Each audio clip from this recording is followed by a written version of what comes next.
My name is Lauren Brooks. I'm 41, and the last time my father really looked at me, he told me I was a disgrace to the Brooks name. That was 3 years ago, in the parking lot outside St. Anne's Church in Atlanta, right after my grandmother's funeral. Now, I watch him fidget in the front row of a packed federal courtroom in downtown Atlanta, his hands never quite still, his eyes never quite meeting mine as the bailiff calls the court to order. He doesn't know that I'm the lead prosecutor in the biggest corruption case Georgia's seen in a decade.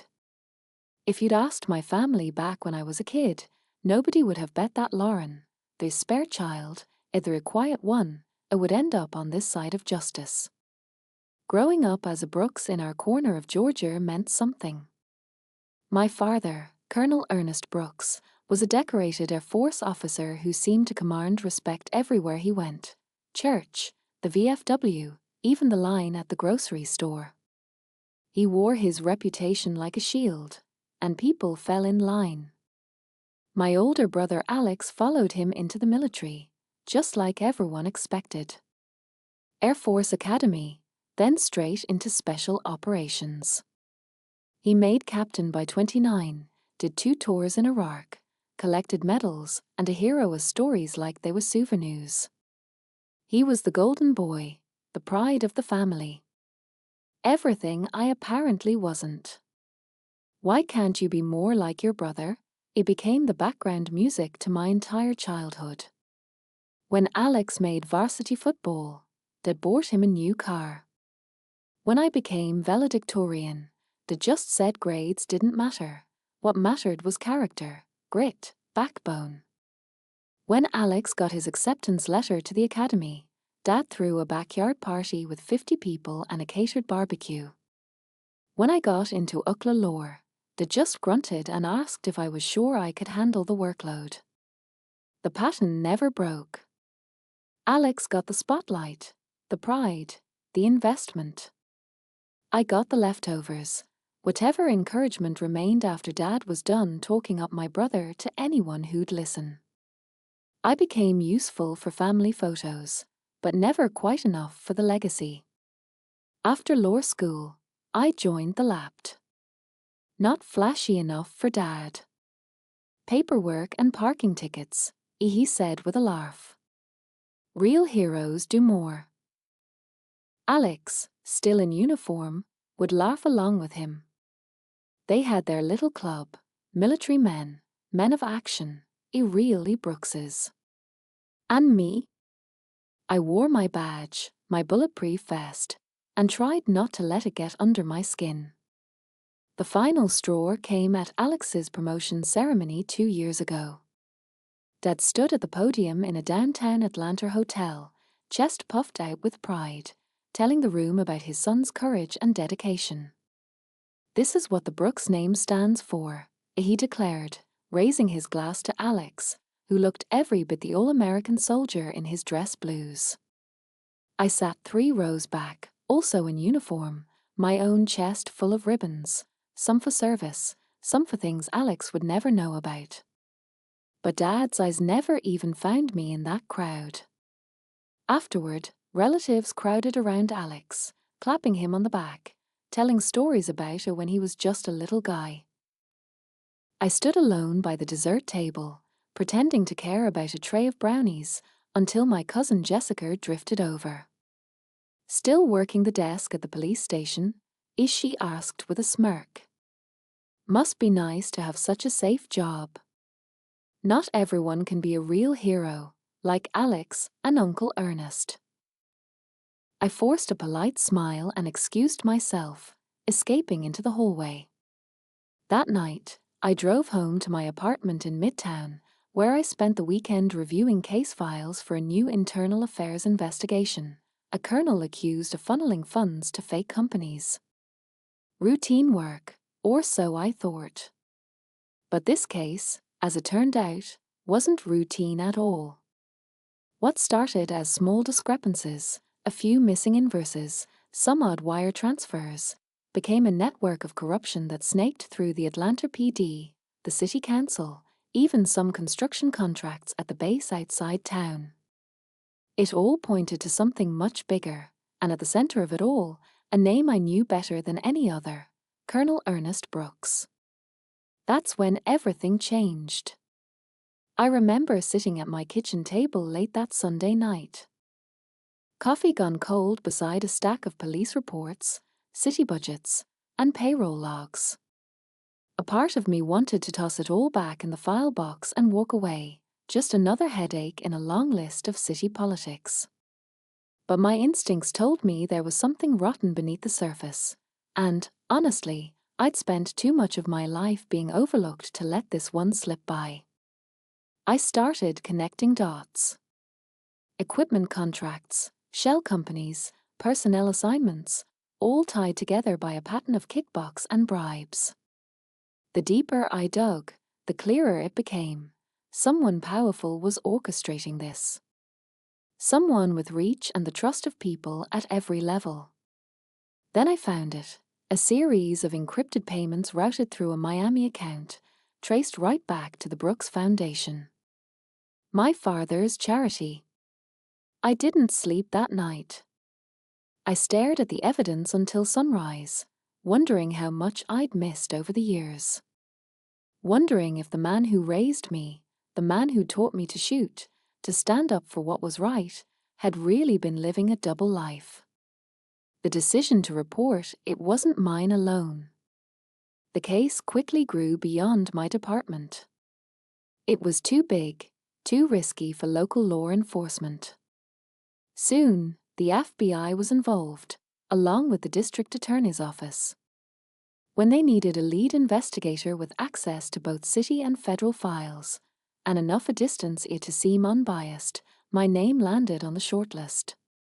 Brooks, are you sure you can handle this? The special agent asked during our initial briefing. Given your family connection? I took a deep breath. I took an oath to uphold the law, I replied, my voice steady. Justice doesn't care about family names.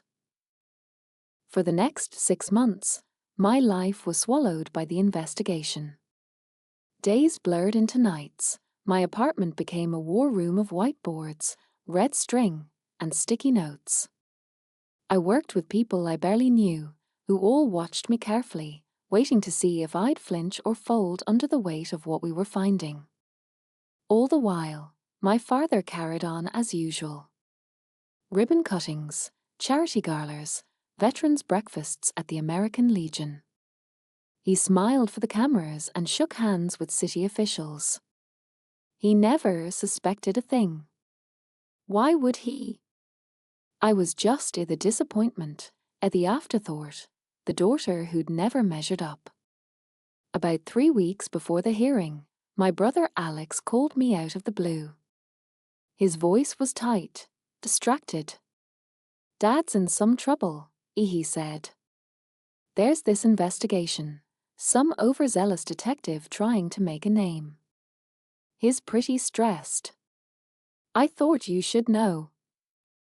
I played dumb. That's too bad, I replied.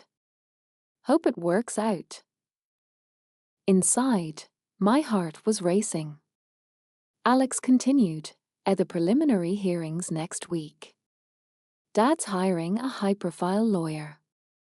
He wants family support, someone in uniform. Says it looks better in the courtroom. I nearly laughed. After a lifetime of being dismissed for my badge, now I was suddenly needed, a prop for the family's united front. I'll see what I can do, I told Alex, and hung up before he could ask for more. Now, as I stand at the prosecution table in a room crowded with reporters, lawyers, and my own family, I'm struck by how surreal it all feels. My father sits just 20 feet away, flanked by an expensive attorney. He still hasn't looked at me. Neither has Alex, who flew in from Houston to play his part as the good son.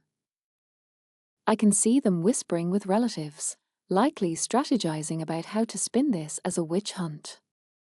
All rise for the Honorable Judge Patricia Simmons, ere the bailiff announces. Judge Simmons, known for her no-nonsense approach and sharp intellect, enters in her robe. She surveys the room with piercing eyes. This hearing will determine whether sufficient evidence exists to proceed with criminal charges against Colonel Ernest Brooks, she declares.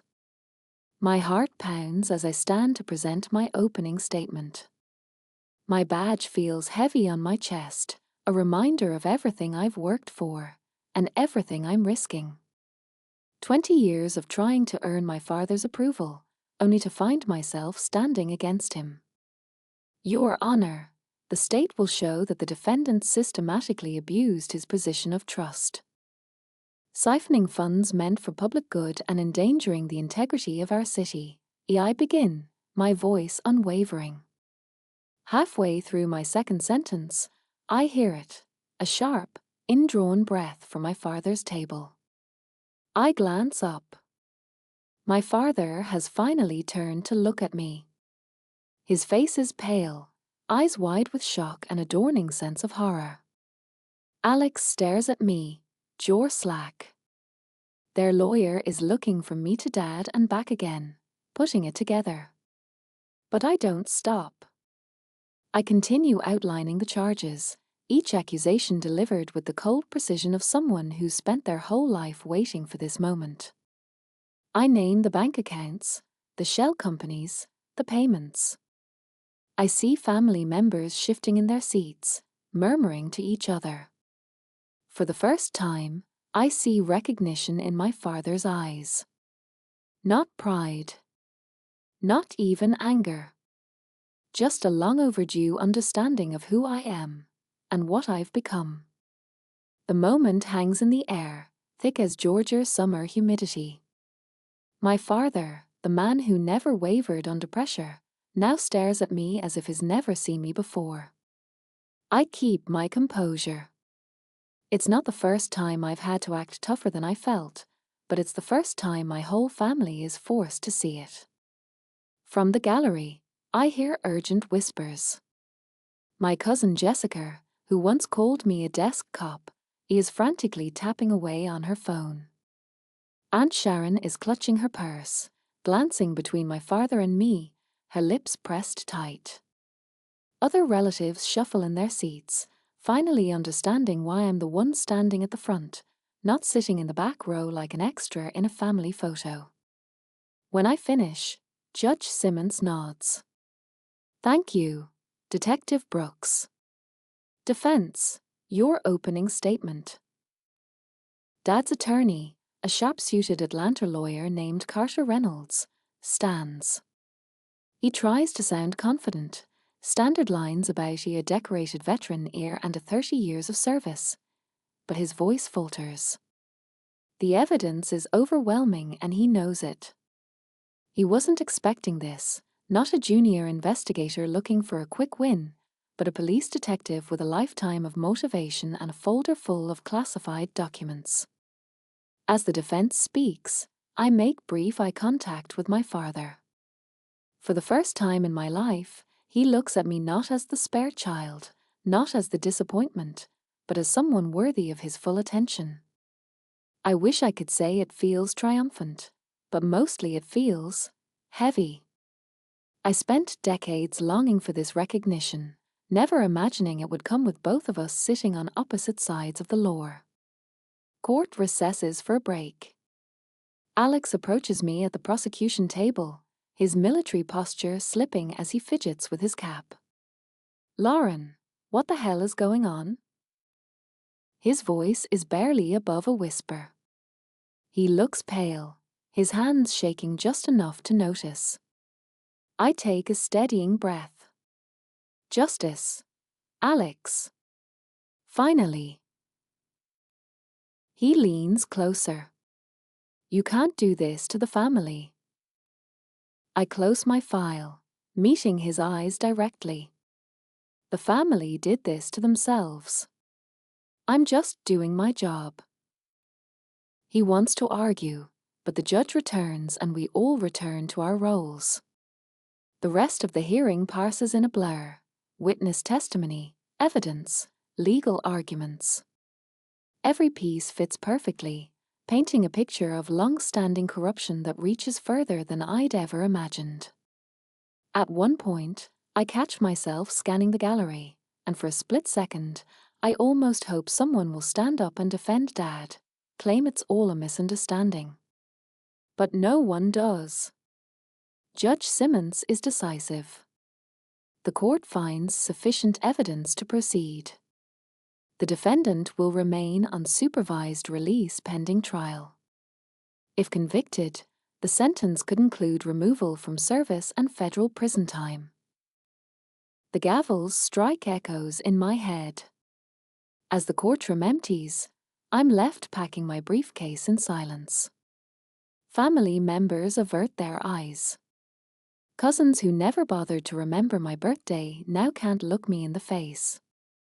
Even Alex stands near the exit, debating whether to wait or just walk out. My father approaches, his steps slower than I remember, shoulders stooped beneath the weight of what's happened. For a moment, we stand alone, two Brookses on opposite sides of justice. The silence between us is louder than any argument we've ever had. "You destroyed everything," he says quietly, almost like he's talking to himself. "No," I reply, keeping my voice even. "You did that yourself. I just followed the evidence." He nods, slowly, like he finally understands something he never let himself consider before. "I always knew you were smart," he admits. "I just never thought you'd use it against me." I force myself to hold his gaze. "I'm not using it against you, Dad. I'm using it for the law. That's the difference." He doesn't reply. He just turns and walks away, blending into the line of people shuffling toward the exit, no longer the center of every room. For the first time, I see him as just another man whose choices have finally caught up to him. Outside the courthouse, the press waits like a flock of vultures. I slip out a side door, my phone buzzing with calls from reporters, colleagues, even former friends wanting to check in. But I ignore them. Tonight, I'm not a daughter, not a sister, not even a detective. I'm just Lauren Brooks, alone in a city that suddenly feels both too small and impossibly vast.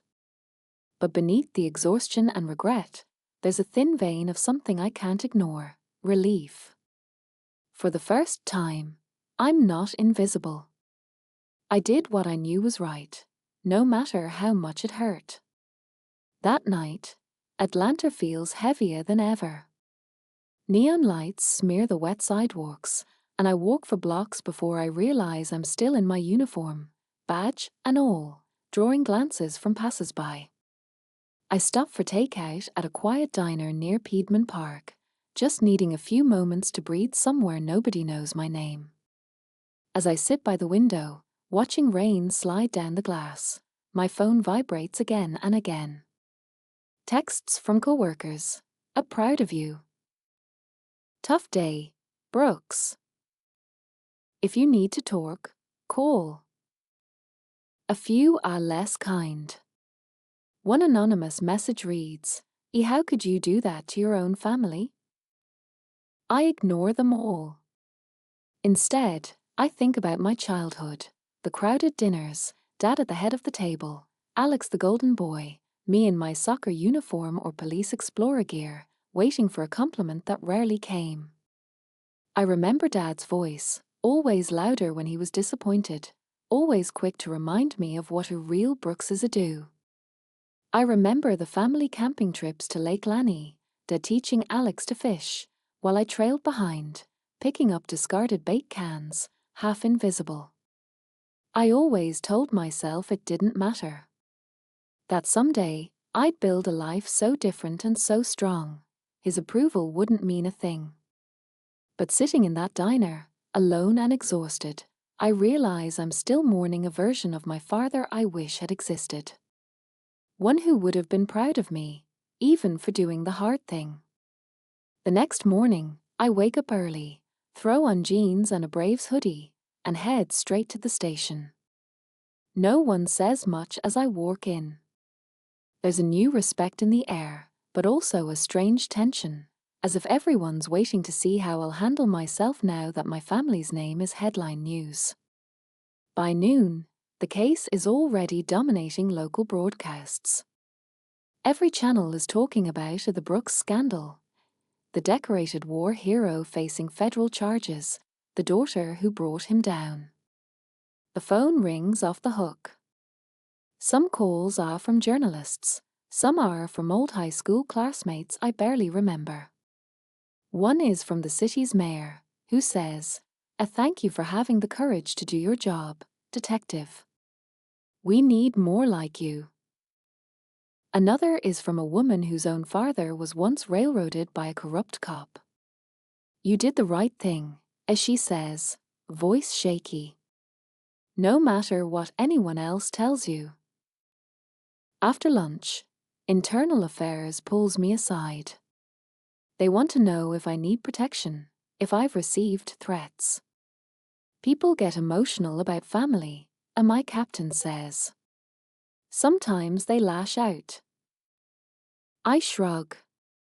It's not the first time someone's told me I'm a traitor.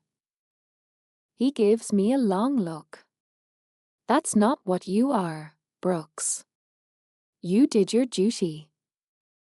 I return to my desk and try to lose myself in paperwork, but it's impossible to focus. My mind keeps drifting. To Alex, to Dad, to my mother, who passed years ago, leaving a hole no amount of justice or closure could fill. I wonder how Alex is coping. Whether he'll ever forgive me, or if I want him to. That evening, as I'm finally packing up to leave, my phone buzzes with a new text. "Alex. Just 2 words. We need to talk." My heart pounds. For a second, I consider ignoring him. But family, for better or worse, is still family. We meet in the parking lot behind the precinct. Alex stands by his rental car, hands stuffed in his pockets, shoulders hunched in the drizzle. He doesn't look angry. He looks tired. "You really did it," he says, as I approach. "You really turned on Dad." I hold my ground. "No, Alex. I turned on what he did. There's a difference." He shakes his head. "The family's a mess. Cousins blaming you, aunts calling Mom's old friends, saying you're out for revenge. Grandma would have been heartbroken." I swallow hard. Grandma would have wanted the truth. And you know it. He sighs. "Maybe. But this isn't what I pictured when we were kids." I find myself smiling, just a little. "Me neither." A long silence passes. Then, quietly, Alex says, "Are you okay?" I nod. "Eventually, I will be." "You?" He shrugs. "Ask me after the trial." I almost reach out to hug him, but he's already opening his car door. "Take care of yourself, Lauren." "You too," I reply, watching him drive away. For the first time in weeks, I feel lighter. Not happy, exactly, but as if something heavy has shifted.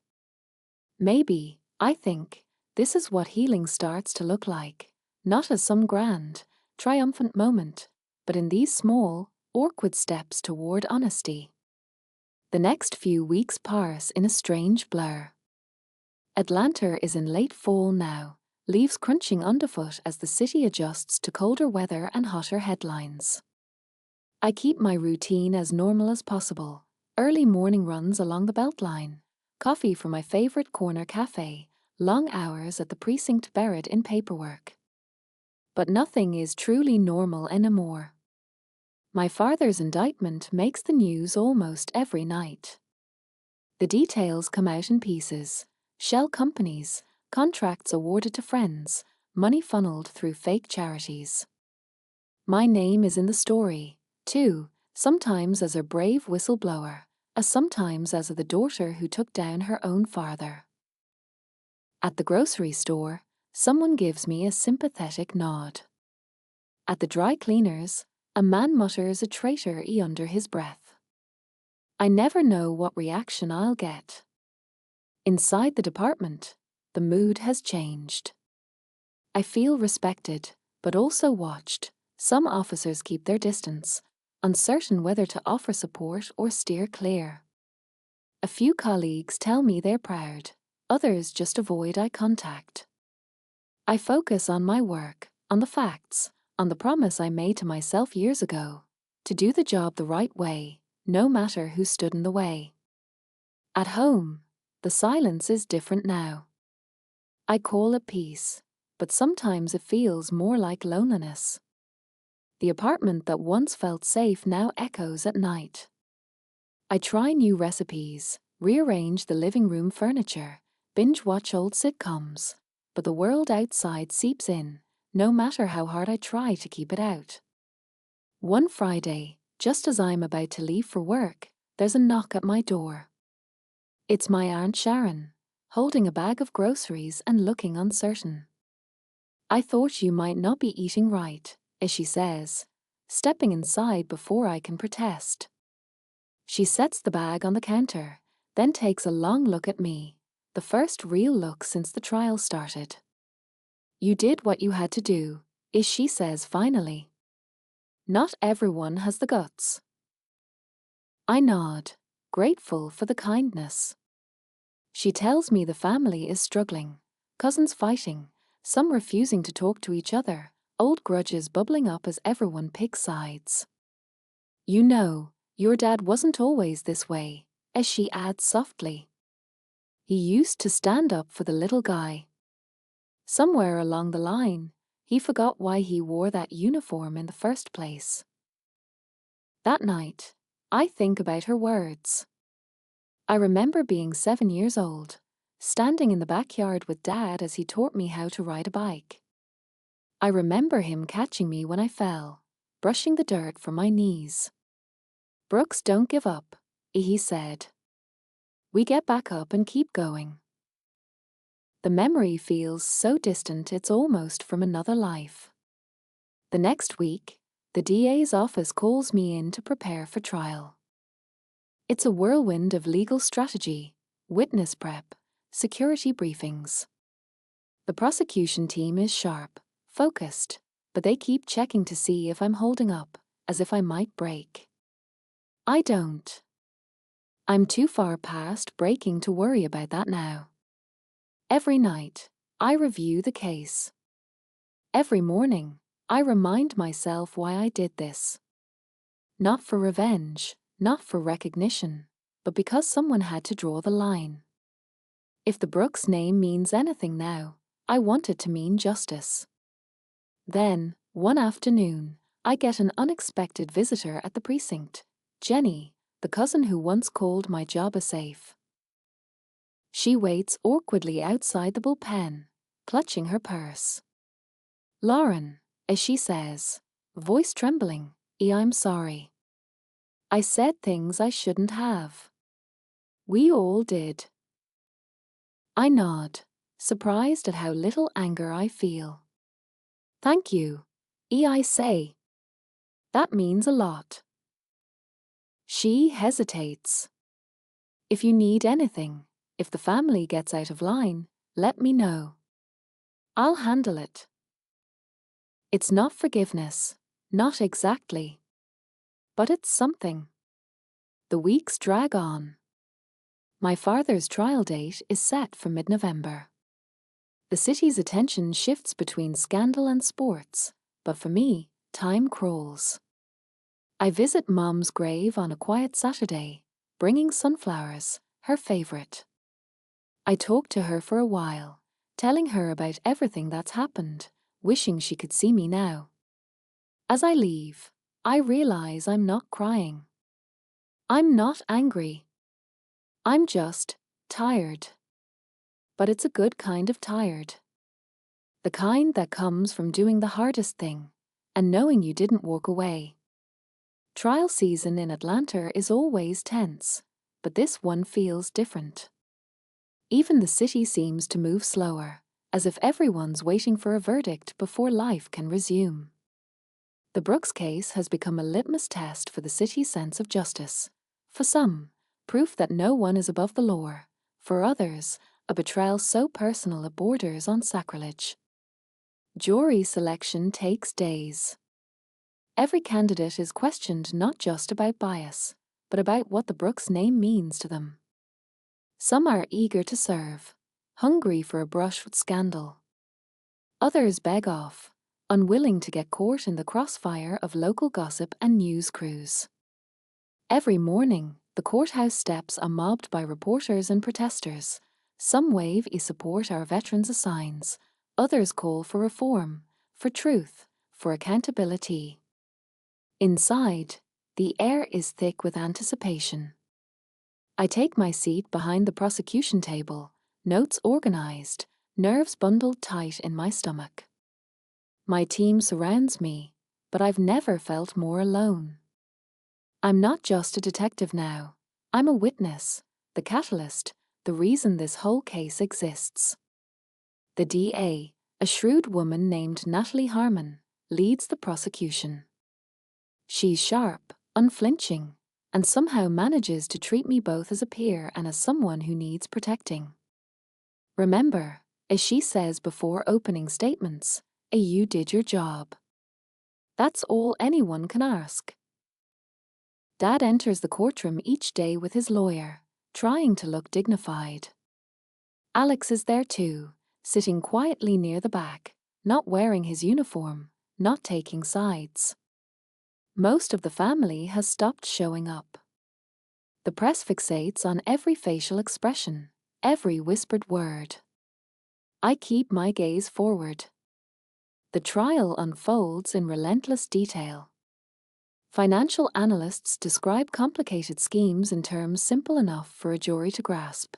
The Brooks Foundation moved money from account to account, hiding transactions with shell companies registered in Delaware, Miami, and the Cayman Islands. Contractors, former colleagues, and city officials testified to strange meetings, backroom deals, sudden changes in contracts that always seemed to benefit Dad's friends. Some witnesses falter, clearly torn between loyalty and truth. Others break down, anger and shame boiling over as they describe what they saw and ignored. It's brutal, but necessary. I spend long nights replaying their words, wishing I could erase the hurt, not just for me, but for all of us. When it's my turn on the stand, I feel oddly calm. The oath is familiar, the room, less so. I tell the truth, nothing more. I describe the evidence, the patterns I discovered, the process that led from suspicion to certainty. I don't mention the personal pain, the years of longing for approval. That isn't relevant, I remind myself. What matters is the case. Dad's attorney tries to rattle me.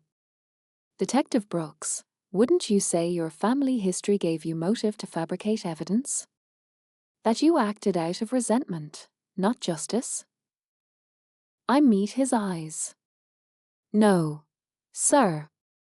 My only motive was to do my job. Did you ever feel you were overlooked by your family? That you had something to prove? I hesitate only a moment. Maybe. But the facts don't care about family drama. The facts are what they are. He pushes, but I hold my ground. The judge sustains an objection before the questioning can get too personal. After my testimony, there's a strange hush in the courtroom. I step down and take my seat, my legs numb. Judge Simmons nods at me, an acknowledgement I didn't expect. I feel exposed, but also lighter, as if some invisible weight has shifted. Alex approaches me in the hallway during a break. "You did good," he says, his voice low. "I know it wasn't easy." "Nothing about this is easy," I reply. He puts a hand on my shoulder. "Whatever happens, I'm still your brother." It's a small comfort, but I cling to it. For the first time since this began, I believe we might find a way through. As the trial continues, the city waits. Atlanta is a place that remembers its legends and its scandals. Sometimes they're the same thing. I wonder what the Brooks name will mean when this is all over, not just for me, but for everyone who ever tried to live up to it. Each day of the trial brings new headlines. The city is abuzz with speculation. Talk radio hosts debate my motives. Online forums dissect my every facial expression. And neighbors who once waved now look at me with curiosity or caution. At night, I try not to read the news, but it's everywhere. A Brooks family legacy on trial. Our heroes fall from grace. Ere a detective daughter takes the stand. Sometimes, I want to laugh at how little they know about the truth behind those headlines. The prosecution rests its case after nearly 2 weeks. The evidence is overwhelming. Paper trails, recorded calls, sworn confessions from people I once called a uncle or a family friend. The defense does its best to poke holes, painting my father as a misunderstood hero, a victim of bureaucratic vendettas. But even Carter Reynolds, with all his courtroom bravado, can't erase the facts. Closing arguments feel almost anticlimactic. The DA, Natalie Harmon, is measured and relentless. No one wants to believe that someone they trust could betray that trust, as she tells the jury. But justice requires courage, even when it's painful. No one is above the law, not even those we love. Reynolds' final plea is softer than I expect. He doesn't deny the crimes outright. Instead, he asks the jury to consider my father's decades of service, his good deeds, his humanity. He looks over at me as he speaks, as if hoping I'll change my mind and stand up for Dad. But I don't. I can't. The jury is sent to deliberate. The whole courthouse holds its breath. Those hours are some of the longest of my life. I wander the courthouse halls, checking my phone, staring out windows at a city that suddenly seems so far away. Alex finds me in a quiet corner. We sit side by side in silence, the air between us heavy with everything we don't say. Finally, word comes. The jury has reached a verdict. Everyone files back into the courtroom. My father sits very still, hands folded on the table, eyes forward. Alex grips the back of the bench, knuckles white. Judge Simmons asks the foreman to stand. On the count of conspiracy to commit fraud, how do you find the defendant? Guilty. On the count of bribery and abuse of power? Guilty. The room is silent, then suddenly, not. Reporters scribble, relatives gasp, one distant cousin starts to sob. I feel nothing, at first. Relief, sorrow, a strange emptiness. I watch my father as the verdicts are read, waiting for anger, for denial, but all I see is resignation. For the first time, he doesn't seem larger than life. He just seems human. Fallible. Judge Simmons thanks the jury and sets a date for sentencing. My father will be taken into custody. Alex squeezes my shoulder as I stand up. I think he's about to say something, but words fail him. Outside, the courthouse is ringed with cameras and microphones. I slip out the side exit with the help of a deputy. My phone vibrates with messages, some of support, some of hatred, most from people I've never met. I don't answer any of them. I go home, lock the door, and sit in the dark, letting the reality settle. That night, for the first time in months, I sleep soundly. I dream of nothing at all. The next morning, I wake before sunrise and walk down to the river. The city is quiet, washed clean by last night's rain. I let myself feel proud, not for what I've done to my family, but for what I refuse to ignore. For the first time, I believe I deserve the badge I wear, not because of my name, but because I earned it.